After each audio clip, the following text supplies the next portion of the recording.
Price B to God. இந்த நாளுக்கான கர்த்தருடைய வார்த்தை அப்போஸ்தலர் நடபடிகள் 1ஆம் அதிகாரம் 8ஆம் வசனம். பரிசுத்த ஆவி உங்களிடத்தில் வரும்பொழுது நீங்கள் பலன் அடைந்து எருசலேமிலும் யூதேயா முழுவதிலும் சமரியாவிலும் பூமியின் கடைசி பரியந்தமும் எனக்கு சாட்சிகளாய் இருப்பீர்கள். ஹல்லேலூயா. கிறிஸ்தவ வாழ்க்கை முழுவதுமே ஒரு சாட்சியுள்ள வாழ்க்கையாய் இருக்க வேண்டும், ஜீவிக்கப்பட வேண்டும் என்றுதான் தேவன் விரும்புகிறார்.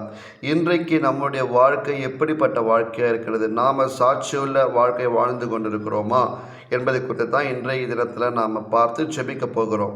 சரி, இன்றைக்கு அந்த பரிசுத்தமான ஒரு வாழ்க்கை, அதாவது சாட்சியுள்ள ஒரு வாழ்க்கையை நாம் வாழ வேண்டும் என்று சொன்னால் நமக்கு பரிசுத்த ஆவியின் பலன் நமக்கு வேண்டும்.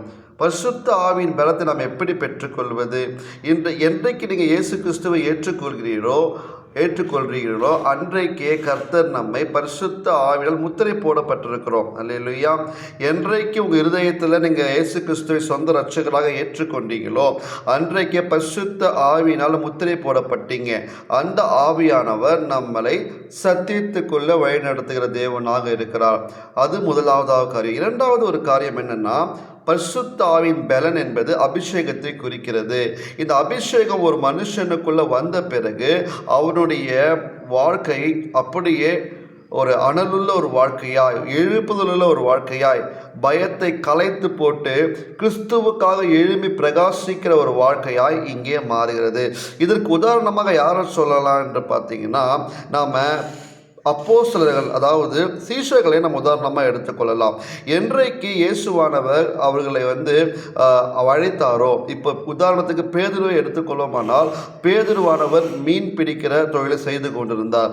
அவர் மீன் பிடித்து கொண்டு கரையில் இருக்கிற ஒரு வேலையை தான் அவர் பார்த்து கொண்டிருந்தார். அவர் கரையோரத்தில் வலைகளை அலசி கொண்டு இருக்கும் பொழுது இயேசுவானவர் என்ன பண்ணார்? பேதுருவே, நீ மனுஷர்களை பிடிக்கும்படி நான் உன்னை அழைக்கிறேன், மீன் பிடித்தது போதும் என்று சொல்லி இயேசு கிறிஸ்து என்ன பண்ணாங்க? பேதுருவை ஊழியத்திற்கு அழைத்தார். அப்போ பேதுரு என்ன பண்ணாரு? இயேசு கிறிஸ்து அழைத்த அந்த அழைப்பின் சத்தத்தை கேட்டு, அதாவது பரிசுத்த ஆவியானுடைய அழைப்பின் சத்தத்தை கேட்டு அவர் தன்னுடைய வேலையை விட்டுவிட்டு, அதாவது உலகத்துடைய வேலைகளை விட்டுவிட்டு அவருடைய வார்த்தைக்கு கீழ்ப்படைந்து இயேசுவானவரை பின்தொடர்ந்து போனார். பார்த்தீங்களா? அதுதான் அவருடைய ரட்சிப்பை பெற்றுக்கொண்டதாய் நாம் கருதுகிறோம். அல்லேலூயா. அவர் உடனே விட்டுவிட்டு ஒரு விசுவாசத்தோடு, அந்த வார்த்தையின் மேலே விசுவாசம் வைத்ததுனால அவர் அன்றைக்கு இருதயம் திரும்பப்பட்டு இயேசுவானவரை பின்பற்றி போனார். இயேசுவானவரோடவே கூடவே இருந்தார். 3.5 வருஷம் இயேசுவோடு கூடவே இருந்தார். சத்திய வசனங்களை கேட்டார், அற்புத அடையாளங்களை கண்டார். அப்புறம் நீ தேவனுடைய குமாரன் என்று சொல்லி அவர் தன்னுடைய ஆவியிலிருந்து சொன்னதை எல்லாமே நம்ம வாசித்து இருக்கிறோம். இப்படி இருந்த ஒரு பேதுரு விசுவாசமுள்ள ஒரு வாழ்க்கையை வாழ்ந்தார், இயேசுவோடு நடந்தார், இயேசுவோடு கூட வசித்தார் என்றெல்லாம் நம்ம வசனங்கள் அறிந்தது தான். ஆனாலும் அவர் இயேசுடைய மரண பாடுகள் வரும்பொழுது இயேசு கிறிஸ்துவை அவர் மரித்தெழுத்ததை நாம் பார்க்கிறோம். அவர் பலனற்றவராய் அன்றைக்கு காணப்பட்டார். அன்றைக்கு ஜீவன் மேலே, அவர் உயிர் மேலே ஒரு ஆசை வந்துச்சு. ஐயோ, இயேசுவை கொண்டது போல இப்போ என்னையும் கொண்டுடுவாங்களே என்ற ஒரு பயம் அவரை நெருக்குச்சு. அவர் இயேசுவின் மேலே விசுவாசத்தோடு தொடங்கப்பட்ட ஒரு கிறிஸ்தவ வாழ்க்கை, இயேசு கிறிஸ்துவோடைய முடிவு இப்படி இருக்கும் என்று சொன்னால் என் முடிவு எப்படி இருக்குமோ என்று சொல்லி பயந்து இயேசு கிறிஸ்துவை மறுதளித்தவராய் நாம் அன்றைக்கு வேதத்தில் வாசிக்கிறோம். அப்படி மறுதளித்த இயேசு கிறிஸ்துவை அந்த பேதுரு தான் நம்ம அப்போஸ்தலர் தொடர்ந்து வாசிக்கும் பொழுது இயேசுவுக்காக அவர் எழும்பி சாட்சியாய் பிரசங்கித்ததை நாம் பார்க்கின்றோம். இந்த ஒரு மாற்றம் எப்படி வந்துச்சு அவருடைய வாழ்க்கையில்? இயேசு கிறிஸ்துவானவர் பரலோகத்துக்கு ஏறி போகும்போதுக்கு முன்பாக ஒரு வார்த்தையை சிஷ்யர்களுக்கு கட்டளையாக சொன்னது என்னன்னா, நீங்கள் எருசலேமை விட்டு போகாதீங்க, எனக்காக நீங்கள் காத்திருங்கன்னு சொல்லி இயேசுவானவர் சொல்லிவிட்டு கடந்து போனாங்க. அப்படியே அவர்கள் காத்திருந்தாங்க. அதான் இங்கே வசனத்தை வாசிக்கிறேன் பாருங்கள். அப்போஸ்தலர் நடபடிகள் 1ஆம் அதிகாரம் 4, 5, 6 நான் வாசிக்கிறேன். அன்றியும் அவர் அவர்களுடனே கூடி வந்திருந்த போது அவர்களை நோக்கி, யோவான் ஜலத்தினாலே ஞானஸ்தானம் கொடுத்தான், நீங்கள் சில நாளுக்குள்ளே பரிசுத்த ஆவியினாலே ஞானஸ்தானம் பெறுவீர்கள்.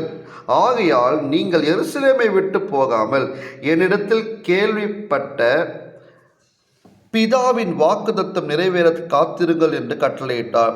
அப்பொழுது கூடி வந்திருந்தவர்கள் அவரை நோக்கி, ஆண்டவரே, இக்காலத்திலா ராஜ்யத்தை இஸ்ரவேலுக்கு திரும்ப கொடுப்பீர் என்று கேட்டார்கள். அதற்கு அவர், பிதாவானவர் தம்முடைய ஆதினத்தில் வைத்திருக்கிற காலங்களையும் வேலைகளையும் அறிகிறது உங்களுக்கு அடுத்ததல்ல. பரிசுத்த ஆவி உங்களிடத்தில் வரும்பொழுது நீங்கள் பலன் அடைந்து. அல்லேலூயா. இங்கே சொல்கிறாரு இயேசு கிறிஸ்து, நீங்கள் காத்திருக்க வேண்டும். அவருடைய வார்த்தையின்படியே அன்றைக்கு சீஷர்கள் என்ன பண்ணாங்கன்னா காத்திருந்தாங்க. தொடர்ந்து அந்த அதிகாரத்தில் கீழே வந்தீங்கன்னா 14ஆம் வசனத்தில் வாசிக்கிறேன். அவர்கள் அங்கே வந்தபோது மேல் வீட்டில் ஏறினார்கள். அதில் பேதுருவும் யாக்கோபும் ஒரு 11 பேர் சீஷர்கள், 11 சீஷர்கள். ஏன்னா யூதாஸ் காரியோத்து அவன் இறந்து போய்விட்டான். 11 பேர் அங்கே இருக்கிறாங்க. கூட யார் இருக்காங்கன்னு பார்த்தீங்கன்னா அவங்களோடு கூட மரியா, அங்கே இவர்கள் எல்லோரும் ஸ்திரீகளோடும் இயேசுவின் தாயாகிய மரியாலும் அவரோட சகோதரரும் கூட ஒருமனப்பட்டு ஜெபத்திலும் வேண்டுதல் தரித்திருந்தார்கள். அந்நாட்களிலே சீஷர்களில் ஏறக்குறைய 120 பேர் கூடியிருந்த போது அவர்கள் நடுவே பேதுரு எழுந்து நின்று, அல்லேலூயா. இதுதான் கர்த்தருடைய வார்த்தை நிமித்தம் அவங்க கீழ்ப்படிந்து காத்திருந்த பொழுது நமக்கு தெரியும் 2வது அதிகாரத்தில் அந்த மேல் வீட்டு அறையில் பெந்தைகோஸ்தே நாளில் அவர்கள் மேலே பரிசுத்த ஆவியின் அக்கினி அபிஷேகம் கடந்து வந்தது. அப்பொழுது அது வரைக்கும் பயத்தின் மத்தியில் இருந்த சீஷர்கள் என்றைக்கு பரிசுத்தாவின் அபிஷேகத்தை அவர்கள் பெற்றுக்கொண்டார்களோ அன்றைக்கு அவர்கள் வாழ்க்கையில் ஒரு மாற்றம் நடந்தது. அன்றைக்கு அவர்கள் பயங்கள் நீக்கப்பட்டு இயேசு கிறிஸ்துவுக்காக சாட்சியாக எழும்பினாங்க. அவர் சொன்னபடியே அவங்க எங்கே பலன், பரிசுத்தாவின் பலன் என்பது வேறு ஒன்றுமே இல்லை. கிறிஸ்துவுக்காக நான் மறிக்கவும் ஆயத்தமாக இருக்கிறேன், கிறிஸ்துவுக்காக நான் வெட்கப்பட மாட்டேன், இயேசு கிறிஸ்துவுக்காக நான் தயக்கப்பட மாட்டேன், என் ஜீவனே போனாலும் நான் இயேசு கிறிஸ்துவை இயேசு கிறிஸ்துவை மறிப்பேன், அவரை விட்டு நான் பின்வாங்க மாட்டேன் என்கின்ற ஒரு பலனை தருவது யார் என்று சொன்னால் அந்த பரிசுத்த ஆவியானவருடைய அபிஷேகம், பலன் தான் நம்மை இப்படியாக எழுப்பி பிரகாசிக்க செய்கிற ஒரு காரியமாக நாம் இங்கே பார்க்குறோம். இன்றைக்கு ஒருவேளை உங்களுக்குள்ள பயம், இருள், கலக்கம், சாட்சி இல்லாத ஜீவியம் இருக்கும் என்று சொன்னால் நீங்கள் பெற்றுக்கொள்ள வேண்டியது பரிசுத்த ஆவியின் வல்லமை, பரிசுத்த ஆவியின் அபிஷேகத்தை நாம் பெற்றுக்கொள்ள வேண்டும். இது பிதாவின் வாக்குத்தத்தம். அல்லேலூயா. இந்த பிதாவின் வாக்குத்தத்தம் சீஷர்களுக்கு மாத்திரமல்ல, இயேசு கிறிஸ்துவை விசுவாசத்தோடு ஏற்றுக்கொண்ட ஒவ்வொருவரும் பெற்றுக்கொள்ளக்கூடிய 2வது பகுதி தான் பிதாவின் வாக்குத்தத்தம் நிறைவேற நாம் காத்திருக்க வேண்டும். என்ன வாக்குத்தத்தம்? நான் முன்னே சொல்லியிருந்தேன், அதுதான் பரிசுத்த ஆவியின் ஞானஸ்தானம். அல்லேலூயா. அதுதான் பரிசுத்த ஆவியின் ஞானஸ்தானம்னா பரிசுத்த ஆவியின் நிமித்தம் நாம் பெற்றுக்கொள்ள போகிற அபிஷேகத்தை குறிக்கிறது. இன்றைக்கு நீங்கள் அபிஷேகத்தை பெற்றுக்கொண்டீங்களா? இந்த அபிஷேகம் தான் முதலாவது ஒரு மனிதனை பலப்படுத்தும் என்று வேதவசனம் சொல்லுது. நம்ம உலகத்தில் பயத்தின் மத்தியில் இருக்கும் பொழுது கர்த்தர் நமக்கு பயமுள்ள ஆவியை கொடாமல் அன்பும் பலனும் தெளிந்த புத்தியும் உள்ள ஆவியை கொடுத்திருக்கார் என்று வேதவசனம் நமக்கு சொல்லுது. இன்றைக்கு நாம பெற்றுக்கொள்ள வேண்டிய முதல் காரியம் என்ன தெரியுமா? பலன். அல்லேலூயா. ஆவியான ஒரு மனுஷனுக்குள்ள, அபிஷேகம் ஒரு மனுஷனுக்குள்ள வந்த உடனே அவன் என்ன ஆவானா, அவனுக்குள்ள பலன் வரும். அல்லேலூயா. பலன் அடைந்து அவன் எழும்பி நிற்பான், அவன் கால் ஊன்றி நிற்பான். பலன், பரிசுத்தாவின் பலன் வந்த உடனே உங்களுக்குள்ள இருக்கிற பயங்கள் வெளியே போகும், சந்தேகங்கள் வெளியே போகும். கர்த்தருக்காக எழும்பி பிரகாசிக்க வேண்டும் என்கின்ற ஒரு வாழ்க்கைக்குள் நீங்கள் கடந்து வருவீங்க. நீங்கள் உங்களால் சும்மா இருக்க முடியாது. கர்த்தருக்காக உங்கள் வாழ்க்கையில் கர்த்தர் செய்த நன்மைகளை எடுத்து நீங்கள் சொல்லுவீங்க, என் இயேசு நல்லவர், அவர் மகிமையான காரியங்களை எனக்கு செய்தார் என்று சொல்லி பயத்தின் மத்தியில் நீங்கள் பயம் எல்லாம் தூக்கப்பட்டவர்களாக நீங்கள் அங்கே இயேசுவுக்காக நிற்பதை நம்மளால் பார்க்க முடியும். உதாரணமாக பேதுருவை நம்ம பார்க்கலாம். அன்றைக்கு சீஷர்கள் அவ்வளோ எல்லாருமே விலகி போயிட்டாங்க. பேதுருவும் மறுதலிச்சுட்டு போனார். ஆனால் அபிஷேகத்தை பெற்றுக்கொண்ட பிறகு எல்லாருமே துணிந்து தைரியமாக தெருவில் நின்று சொன்னாங்க, இயேசுவே கர்த்தர், இயேசுவே தெய்வம்னு முழங்கினாங்க. இதுதான் கிறிஸ்தவ வாழ்க்கை. ஹல்லேலூயா. அவர்கள் சாட்சியாக எங்கெங்கெல்லாம் இருந்தாங்க தெரியுமா? எருசலேமில் சாட்சியாக இருந்தாங்க, யூதேயாவில் சாட்சியாக இருந்தாங்க, சமரியாவில் சாட்சியாக இருந்தாங்க.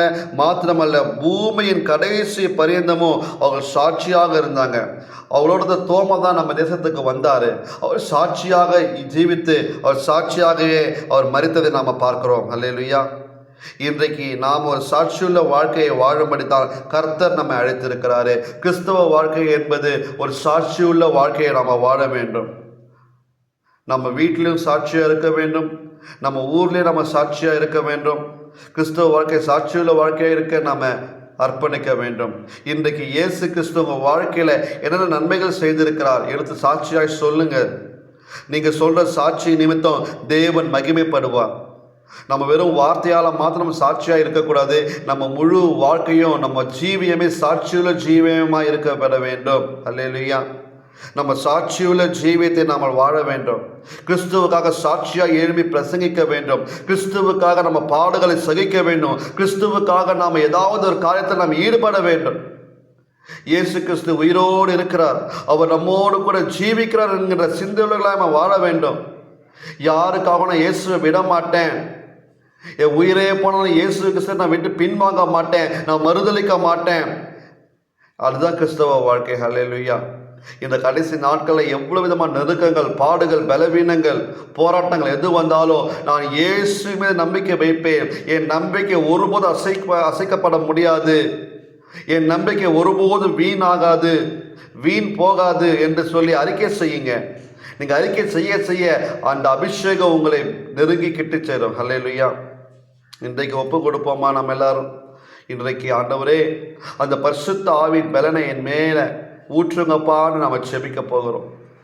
இது வரைக்கும் உங்கள் வாழ்க்கையில் நிறைய போராட்டங்கள் சந்தித்திருக்கலாம், பிரச்சனைகள் சந்தித்திருக்கலாம். இந்த நேரத்தில் நம்மளால் செபிக்க முடியறதில்லை, பலவீனப்பட்டு போகிறோம், சோர்வுகள் காணப்படுது. இது எல்லாத்துக்கும் தீர்வு பரிசுத்தாவின் பலன் நமக்கு உண்டாகப்பட வேண்டும்.